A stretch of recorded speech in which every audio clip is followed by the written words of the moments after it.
And then I'm just going to enlarge this.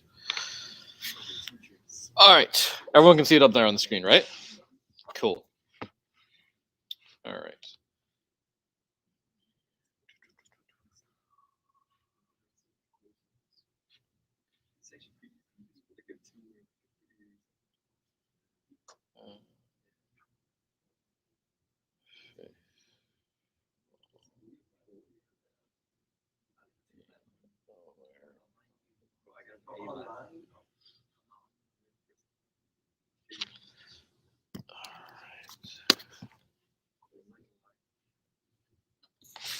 All right, let's go ahead and start, inshallah.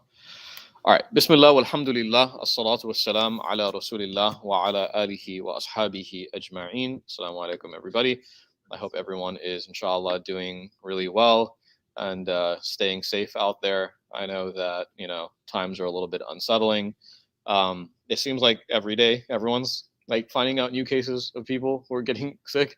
And it's also hard to tell like what's COVID and what's not.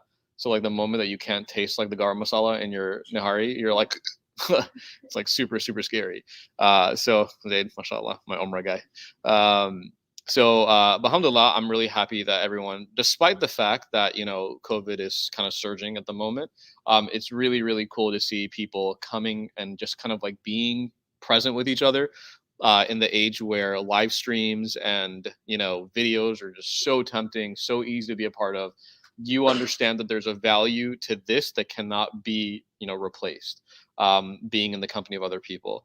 And one thing that I also find very important is that although you might not be the most social person ever, one of the beauties of being in a place like this is that just being surrounded by people is motivating. Even if everyone's just kind of like quietly just participating and listening, there is a value of being together, and just being around everyone. You just kind of soak up that energy, and that's really powerful in my opinion. So continuing on with the hadith for today, right? So the hadith today is a really, really, it's deep. I'm not gonna lie to you guys, it's really, really deep. That's why I put it up on the screen for you guys so you guys can see it. This hadith is a hadith that, in my opinion, is, man, it's so powerful. Just the way that the Prophet ﷺ taught us this beautiful statement. It teaches us a couple of themes, and I want you guys to kind of like, just think about these themes as we talk today. One of the themes that we're going to talk about today is success and blessings, like where success and blessings come from. That's one of the themes that we're going to cover today. What is success in Islam? Y'all ever heard that like dua, Allah, may Allah give you success? All right, like what does that mean? Because like someone's success may be different than the other person's success, right? So like how do you define success in Islam, right? It's a very, very important question to ask, right? Number two is making time. If you want blessings in your life, you got to make time for the one who can give you blessings, right? Like, going up to your family and being like, hey, like, can I borrow $20? Like after a while, their inclination to give you $20 is going to wither away unless you actually spend some valuable time with them. Like you got to be there for people who you seek blessings from. You got to be there for people who you seek things from. That's another lesson we're going to learn today. The third lesson, and this is probably one of the most powerful lessons in our entire religion, is identifying the sources of rizq in your life that you may be missing. Rizq basically means like provisions. How can I identify where blessings come from in my life, even if I might not see it right away? Because y'all believe in hidden blessings, right? Well, what's a hidden blessing? Somebody define like that term for me. What's a hidden blessing? I mean, blessing that you don't see immediately, but show itself later on. Good. Like a blessing you don't see immediately, or it may not be identifiable immediately, but then just a little bit of a digger deep, and you'll find that like it's been there the entire time, right? And it may be because of somebody else that you actually have a certain blessing in your life. We never know. So this hadith, I want somebody to inshallah read it out for me, so I can go ahead and kind of share some thoughts with you guys, and then I'll also get y'all's thoughts on it as well. So this hadith, who wants to read the translation for me? Anyone? Man, I saw her hand up like a fraction of a second earlier than yours, so I'll have you read I'll have you read something else. But Noor, go ahead. Anas radiallahu anhu narrates that in the time of the Messenger of Allah sallallahu, there were two brothers. One of them would visit the Prophet sallallahu, and the other would remain busy in his craft. The craftsman once complained to the Prophet sallallahu, about his brother. The Prophet ﷺ remarked, "You may be receiving your livelihood because of him." Oof, bro, that's a mic drop. That is such a mic drop statement right there. So let's break this down. So it says here that Anas عن أنس رضي الله تعالى عنه قال كان أخواني على عهد رسول الله صلى الله عليه وسلم, that at the time of the Prophet صلى الله عليه وسلم there were two brothers, okay? And this is a narrative based hadith, okay? So it's not like a direct teaching of the Prophet صلى الله عليه وسلم where he's just kind of like giving somebody advice.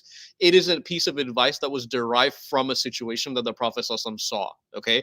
This is another really beautiful way of teaching people, by the way. Like sometimes not everyone learns best from just advice. You know what I'm saying? Like somebody comes up to you and you're like, "Hey, idiot, come here," right? Like that's not always like, sometimes obviously some people need to hear it straight up, but sometimes it's really cool to learn in different ways, and the way that the Prophet taught this time was situational. It was a situational kind of learning moment, okay? So at the time of the Prophet there were two brothers, okay? فكان أحدهما يأتي النبي صلى الله عليه وسلم والآخر يحترف, okay. فشكى المحترف أخاه النبي صلى الله عليه وسلم فقال لعلك ترزق به. So it says that one of them would constantly visit the Prophet صلى الله عليه وسلم. Okay, so one of them would be like always finding time to come see the Prophet no matter how busy he was during the day. Okay, and he would actually busy himself by visiting the Prophet ﷺ.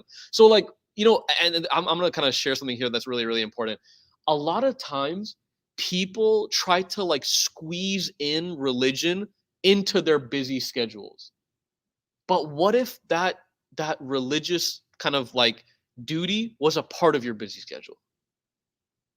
Like a lot of people unfortunately think about like prayer and like Quran, dua, all that stuff as like I gotta fit it in. Like I gotta squeeze it in at some point. My life is crazy. I'm studying for all these exams. I have like 7, 8 periods in a day. I'm at school from like 8 to like 4. When I get home, I gotta help my mom do this and do that. I gotta, go to work. If you're working part-time in high school, like I gotta go to work. I gotta make time for my relatives. Like everyone's busy. I gotta study for this exam. I have that assignment to turn in this Monday. Like everyone's kind of like thinking about like how their day is structured, and everyone's constantly thinking about how they can fit in Islam to that. That's like a very common question. How do I fit in Islam to my life? But clearly, what this hadith is stating here is that one of the brothers, a part of his schedule would actually be to go visit the Prophet. It wasn't like something that he could squeeze in if he had time. You understand what I'm saying here? So like, and me and Amin were just talking about this actually like a few hours ago. We were actually sitting and we were saying, one of the cool things about like, and we were I was reflecting over my time when I was in Medina and Mecca during Umrah, and I would kind of be like, man, what's crazy about like those places? Those people like structure their lives around prayer. Like they literally like, they're like, oh yeah, the her time, I got to stop what I'm doing. Oh yeah, Asr time, like yeah, I don't got time for like, like business right now. I remember one of my most frustrating moments, and this is kind of like a problem that I realized that I had. It was like a Thursday, and we were in Medina, and it was like almost like Dhuhr time, and I just like craving like coffee and donuts. It's the weirdest Medinan craving of all time. I can bet they write books about this thing. They're like some random dude came from America, crave coffee and donuts. Like no one cares about that here. But I remember there's a Dunkin' Donuts right in front of my hotel in Medina, and I was like walking up there, and it was like 10 to 15 minutes before Salat al-Dhuhr, okay? And I remember I walked up to the gate and the dude just like shut it. I was like, Habibi, what's going on? Right? Like, yo, like I gotta get some like coffee and donuts before I go to prayer. And he's like, no, time for Salah. And I'm like, no, it's like the adhan hasn't gone off yet. It's like 10 minutes before adhan. He's like, go walk to the masjid. He told me that. I was like, yo, I suck, dude. Like, one of the things that he taught me at that moment, he's like, don't just like squeeze in prayer to your schedule. Schedule your time around your prayers. Have you ever asked yourself the question, like, what's one of the reasons why like we have such a disconnect with spirituality? Is because we're just trying to shove it into every small crevice of time we find. We're not actually planning it. Like think about it. Like when it's time to pray, we're like, oh God, okay, good. I'm gonna put the book down. I gotta bookmark this. Make sure I don't lose my place. Okay, I gotta go to like okay, alhamdulillah rabbil alamin. Qul huwa Allahu ahad, Allahu akbar. Right? You don't give yourself a chance to kind of like grow into it. You know? And you know what's really cool? I mean, I'm like a big sports fan, and I see like a lot of like analogies in sports where like people like like people who are like playing a game, they'll show up to like the arena like 2 hours before. It's like the opposite of what Muslims do. Muslims like programs at 3 o'clock. Noted, I'll be there at 3:15. Like, like they're like, I'm gonna be there 2 hours early. Why? So I can like get my pregame like warm ups in. I can like kind of eat like a small meal before I play the game. I can do a little bit of like massage therapy and go around, do a little pre warm up shoot around, and then go back to the locker room, get dressed, get ready, then go back out and do more shoot around, and then play the game. Like it's methodical. But for some reason, when we're praying, it's like, dude, we're like barely making it. We're barely making it. We're kind of like we're struggling. We're really struggling. And then we ask ourselves like, man, like why? Why do I not have a connection with prayer? Well, hey, ask yourself what are your 10 minutes leading up to prayer look like? That's a really interesting piece of homework, by the way. Do it this week. And this is something I want to do myself. What do your 10 minutes of before your prayers look like? Is it just, like just scrambling around, trying to figure out some time? No, no, no. Or is it like, oh, you know what? I got to make wudu, try to get into the zone, find a really awesome spot to pray where I'm not really distracted, think about what I'm going to pray for in this Asr prayer or Maghrib prayer, and then say Allahu Akbar. Very serious question to ask. All right. And then the second thing, the Prophet ﷺ, he says, the one of the brothers was busy in his craft. He was busy working, busy bee. He was constantly grinding away at work. He was a craftsman, right? Craftsman basically means like, somebody who worked with his hands. So he was like a man of like manual labor. He would be busy with, working with his hands. And the craftsman, he came to complain, فَكَانَ أَحَدُهُمَا يَأْتِي نَبِيًّا صَلَى اللَّهُ عَلَيْهِ وَسَلَّمَ, that he came to the Prophet sallallahu alaihi wasallam and he complained to the Prophet about his brother. Okay, وَالْآخَرُ يَحْتَرِفُ فَشَكَى الْمُحْتَرِفُ أَخَاهُ النَّبِيُّ صلى الله عليه وسلم. So he came and he complained to the Prophet sallallahu alaihi wasallam about his brother. What was his complaint? He would say like, oh, my brother is like constantly like, visiting, and he's not really like, he's taking out time during his day where he could be like making more money and he could be studying more. He could be, writing down notes and, studying biochem exam stuff. Like he's doing all this, he's missing out on all this stuff, man. Like he's not doing that stuff properly. I'm the one grinding away at work all the time. He's out here like visiting you. And the Prophet ﷺ, he drops a line. He says, فَقَالَ لَعَلَّكَ تُرْزَقُ بِهِ. He goes, you may be receiving your livelihood because of him. Man, what does that mean, yo? Number one, I want you guys to understand the definition of success in Islam. Okay? Success, oftentimes, we very loosely just translate it out as like, oh, whenever good, you're happy with your life. That's what success is. Money, career, wealth, not, like we have all these kind of like, ideas of success, these kind of like, these goals of success. Allah Ta'ala kind of like redirects the definition of success for us a little bit. Like think about what success actually is, right? And Allah says it several times in the Quran. He says, وَاتَّقُوا اللَّهَ لَعَلَّكُمْ تُفْلِحُونَ. That the people who are God conscious are those who are successful, right? That's something that he says. The people who are conscious of Allah are the people who are actually successful. أُولَٰئِكَ عَلَىٰ هُدًى مِّن رَبِّهِمْ وَأُولَٰئِكَ هُمُ الْمُفْلِحُونَ. The people who are guided by Allah, who want guidance from Allah, those are the people who are actually successful. Okay? And then there are other moments where Allah says, وَاذْكُرُوا اللَّهَ كَثِيرًا لَعَلَّكُمْ تُفْلِحُونَ.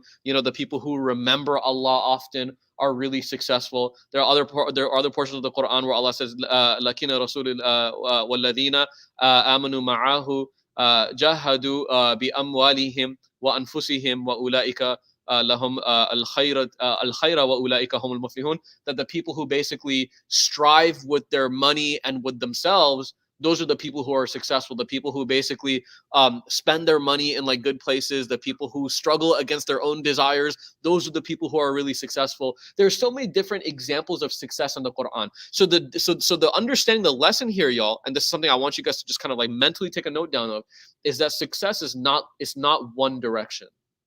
Literally, the stupid band. I'm just kidding. A super horrible joke. Zayn Malik. Oh, I got the guy. There's a time where like people are obsessing over that guy. Like every Muslim dude in like the vicinity had the same haircut as Zayn Malik. It was like a bunch of Zayn Malik clones walking around. All had that like weird fade and like that weird 5 o'clock shadow beard. One of them got like one ear piercing over here. I'm like, Zayn Malik, is that you? It's like, no, it's just Ahmed. He's cool. He goes to the masjid. But like seriously though, success is not just one. It's just not just kind of like linear. It's not just like one way. It's not a one way, road. It's not a one lane road. Success can come from very different places. Okay.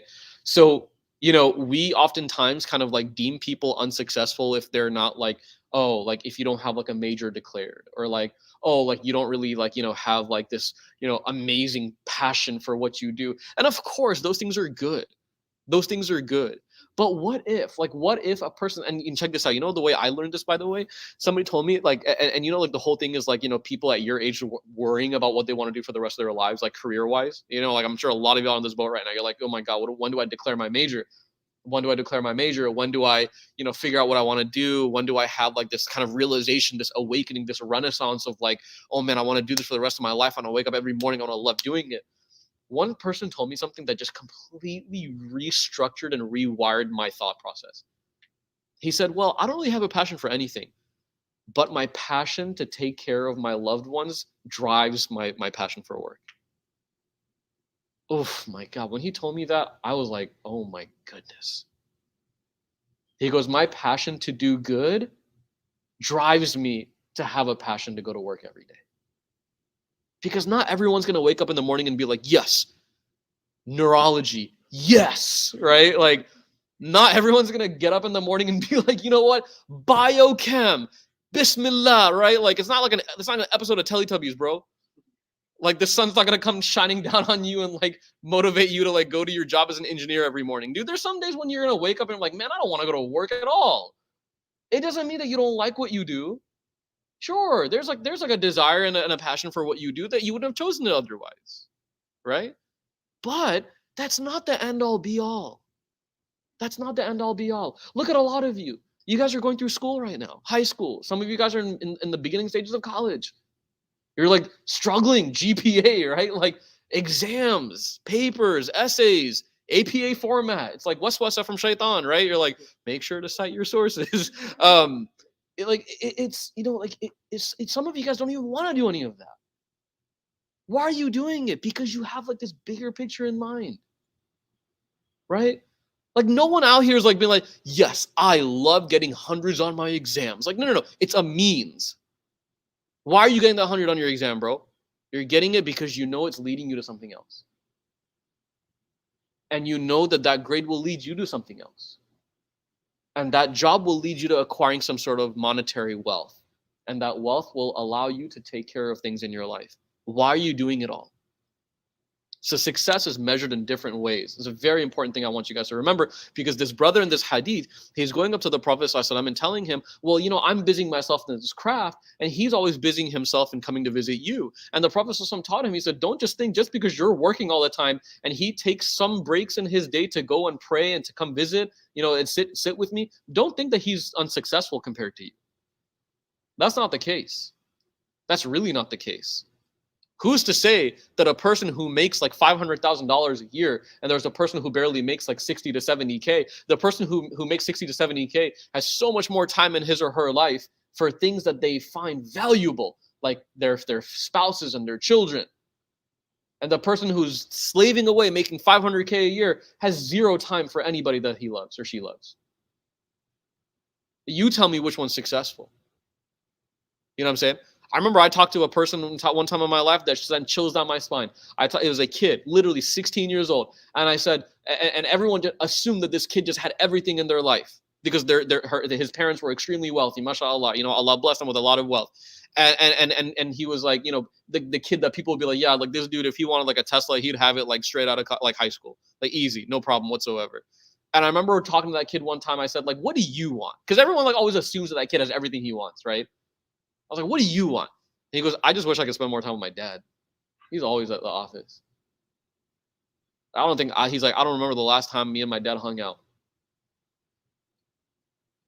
I can guarantee you if that kid could like take like $100,000 away from his dad's salary and trade it for like 3 hours every few days, he would do it in a heartbeat. You know what I'm saying? So this kind of success is very, very, it's this idea of success. Try to understand that success is not just linear. Okay. Second thing that I want to talk to you guys about really quickly.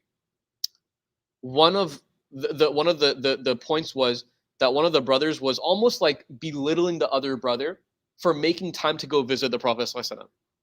He's always visiting you, he says, right? The craftsman, he complained to the Prophet ﷺ that he's always he's always, here. He's not busying himself in his craft, right? There will be times where as a Muslim, your definition of like your achievements is going to be very different from people who are not Muslim. And this is very serious right here. I remember growing up, and alhamdulillah, like I had enough role models growing up where I was able to kind of like find my own niche in Islam.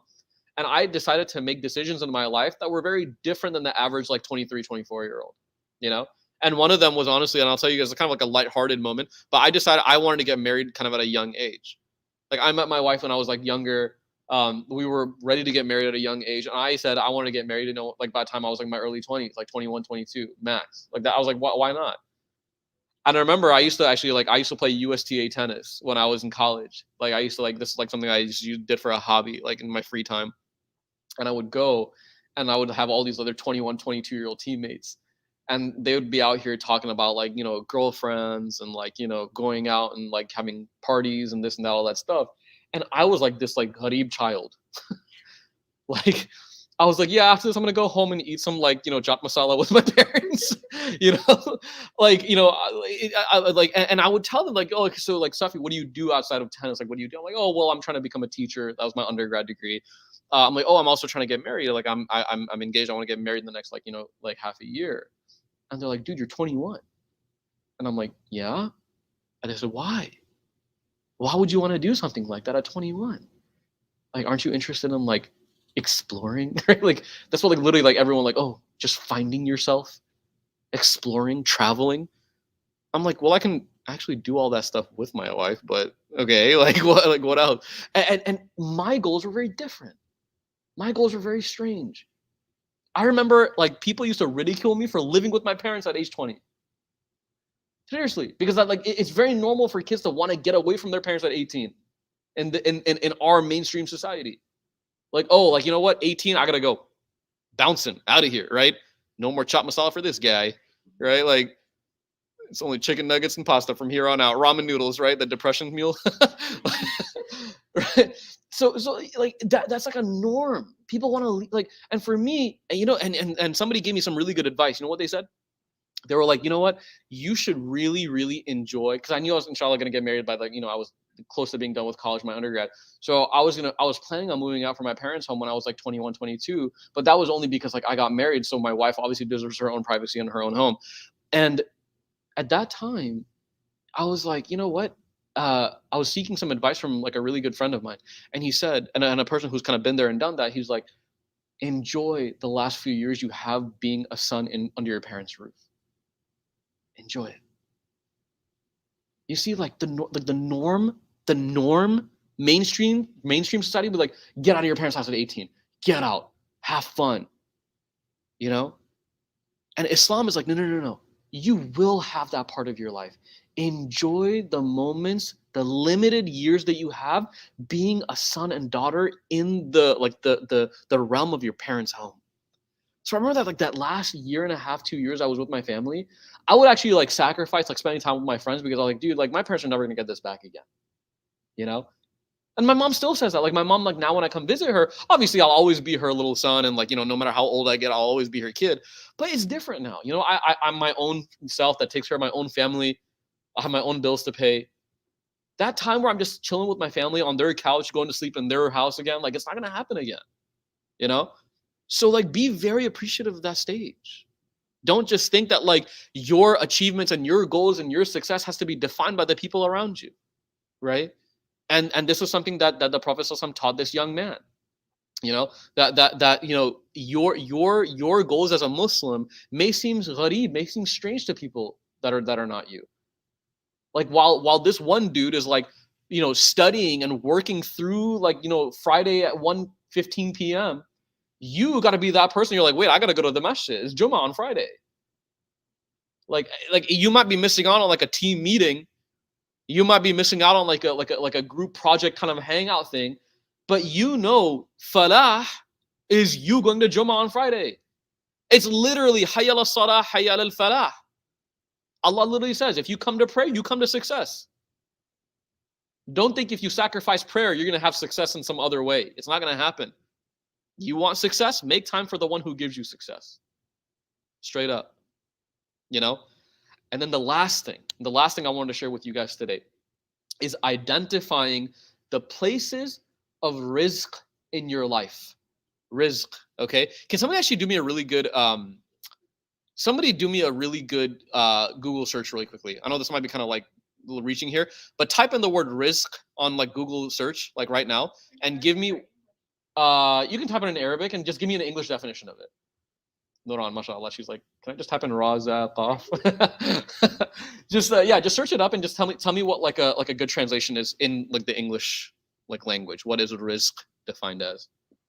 Because it's hard to kind of translate certain Arabic. I don't know how to spell that. Risk, like RIZQ. Livelihood, sustenance, income. Okay. Livelihood, sustenance, income. Okay. Provision or nourishment. Yeah. What's up? What you got? Anything that brings benefits or goodness. Okay, good. Anyone else? Any other definitions? Okay, very good. So identifying where these provisions, livelihood, benefits, and blessings in your life, where do they come from?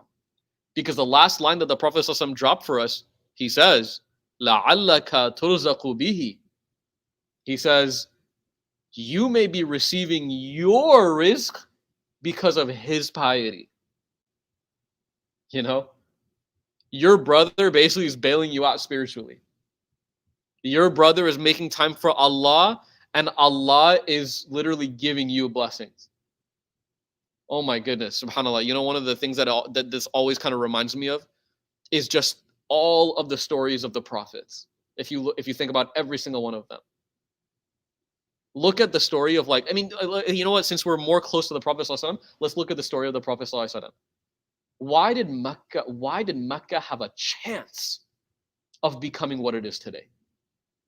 It's because of the piety of the Prophet ﷺ. Dude, you know how much time that man spent praying for those people? It's unbelievable. I'll tell you guys a really, really just kind of short story to end today. There was a place in the area of Mecca, or like outside the area of Mecca. It was called Ta'if. Okay, it was called Ta'if. Ta'if was like a city that was ruled by obviously there was a king there. He kind of had like a little empire there, and he had 3 sons. Okay, he had 3 sons that were very, very much like the second to the throne after him.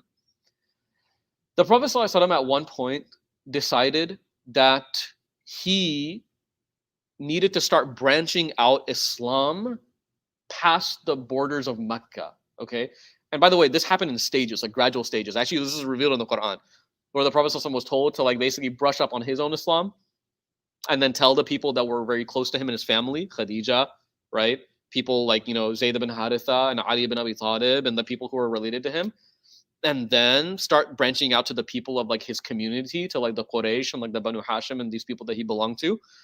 And then eventually start talking to the people of all of Mecca, and then a little outside of Mecca. So this happened in gradual stages over time. Okay, so one of the lessons y'all can take away from this is that just because you hit your religious renaissance and realization doesn't mean like the dude in Kalibo needs to hear about it. Be the best Muslim you can be in your house. You know, I find it very problematic when the best version of people's Islam is found outside of the home and the worst version is found inside the house. It's very problematic to me. People are like, oh yeah, like I go Tarawih 20 rak'ah, right? Oh, I stayed there all night praying, and you come home and you're mean to your wife, like, bro, what? Like, something's not happening. Like, something's not working here. Like, it's not clicking for me. So the Prophet, he went to Ta'if. Now, the people of Ta'if, they were called the Banu Thaqif. And he went and he told them, he said, listen, I have no interest in seeking any sort of monetary benefit from any of you. I'm not getting any sort of what dunyai, worldly, gain from any of this.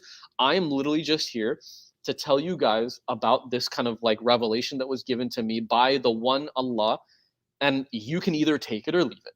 My job is to tell you. That's it. Okay? These people disliked so much of what the Prophet told them that what they decided to do was, upon his exit of the city of Ta'if, and it was him and Zayd ibn Haritha. Very important to remember. Him and Zayd ibn Haritha. Zayd was like, at that point, was like his, you could call him like his, like almost like an adopted son, right? People used to call him Zayd ibn Muhammad. That's like how much like he was close to the Prophet. And so these three brothers, these three sons of like the king, they started talking to each other, and they were like, yo, when he leaves, right, he's gonna leave like this Ta'if city soon. When he leaves, make sure he never comes back. What's that basically mean? It's like, make sure that when he leaves, like, make his exit like very, very like difficult. Like, punish him upon his exit, that he'll never want to come back to this place ever again. And so the Prophet starts walking with Zayd ibn Haritha, and these people make two lines, like parallel lines. Like, imagine like the two ends of this table right here, and the Prophet is like walking through. And the oldest brother of the oldest son of the king, he hires all these like kind of like street people in Taif to basically form two rows, row one, row two, row one, row two. And I want you guys to pick up stones and rocks and throw it as hard as you can at Muhammad and at Zayd upon their departure. And while you are done throwing yours, you go down to pick yours up, and the group behind you will throw. Meaning, it's like an endless like onslaught. There's no break in it. All right. This happened for miles at the exit of Ta'if. Miles. It was to the point where Zayd ibn Haritha, he was so concerned about the Prophet, he literally went over him, like he like basically like created like a human shield over the Prophet ﷺ, and like kind of like just hugged him over the top, just so like the Prophet's face wouldn't get hit with these things. And the Prophet ﷺ said, no, Zayd, get away from me.